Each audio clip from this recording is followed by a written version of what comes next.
home, a pretty clinical performance on all fronts. Must have been nice to be part of. Yeah, it's really pleasing. It's my first time playing for the Australian team at home, so really pleasing the boys put in a good shift. So yeah, these 2 games at home, how have they been? Yeah, I think there's been some tricky wickets, so we've done well to get through that, and we've had some good performances from individuals, which is kind of, I think, how this team's set up, that guys can win games for us. David Warner's one of those individual performances. Must have been nice to kick back and watch that. Yeah, I think that was pretty class. It looked like he didn't get out of second gear, so he was on fine form today. Shame he got out when he did, but that happens. For you personally, mate, I mean, when you did come in, it was, I think, 3 for 5 that you lost in that little period. A bit of rebuilding to do at first.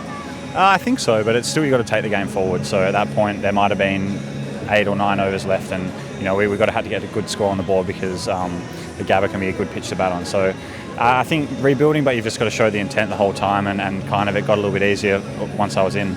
And you figured it was a tricky wicket from ball 1, or was that something that was kind of relayed back to you? I think it was a little bit slow, so that was something we noticed at times. But again, like, we've got players that on their day can hopefully put in performances that can win us games. So when you get a chance to be in that position, you just want to make the most of it. You've got a reputation as a power hitter, but a couple of those cut shots, mate, they were proper cricket shots. Yeah, I was talking to Wadey on the bus on the way here. He said you don't want to show him too much how you can bat, so I'll just stick to the power hitting. Well, I mean, on the power hitting front, the upper decker, talk us through it. Yeah, it's a nice feeling when one comes out of the middle. I've seen a couple go on the roof at the Gabba, so that'd be nice to tick off one day. But no, I'm just really pleased to have helped us get to a good score. Did you think at one point that it might be on the trajectory to get on the roof? No, not that one. I think I've hit one further here, and it was closer, so I knew straight away it wasn't. But still a nice feeling. Is it the kind of thing that you talk about? I don't know if you've run into Chris Lynn. He's one of the ones. I think Dan Christian might be the other. Maybe casually, but I don't want to bring it up around them because they'll let me know that they've done it and I haven't. You must keep a little log in your head of the sweetest ones, though, right? Come on. Maybe. Maybe we talk about it on the golf course more so than in an interview after the game. Yeah, no, very fair. First 2 home games at home internationally, Tim, and then your first game at your actual home on Sunday. Are you looking forward to that? Yeah, it's really exciting. I'm looking forward to getting home tomorrow and obviously playing my first game in Perth. I played a lot of my cricket in my professional career so far overseas and maybe during COVID, so I haven't played a lot at home. So it'll be really nice to play in front of my friends and family. Yeah. Not playing much at home and kind of doing so a lot for the first time in international colours. What's that transition to international cricket been like for you?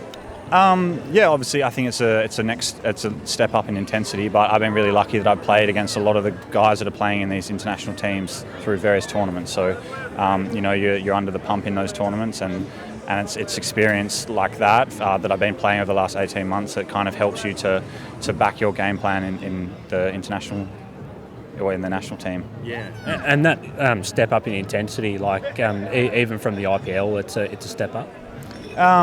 Yeah, hard to say. I think maybe come World Cup time it will be. The IPL's pretty intense. There's been start to the summer games, but full crowds. The IPL's pretty intense. Have you kind of given any thought to what that extra pressure of the World Cup might feel like and how you might deal with it as well? Maybe fleetingly, but I try not to get too bothered by that stuff because it doesn't really help my game. So I'm trying to have as much fun as I can, bring a positive influence, bring the right intent, and put the team in a good position.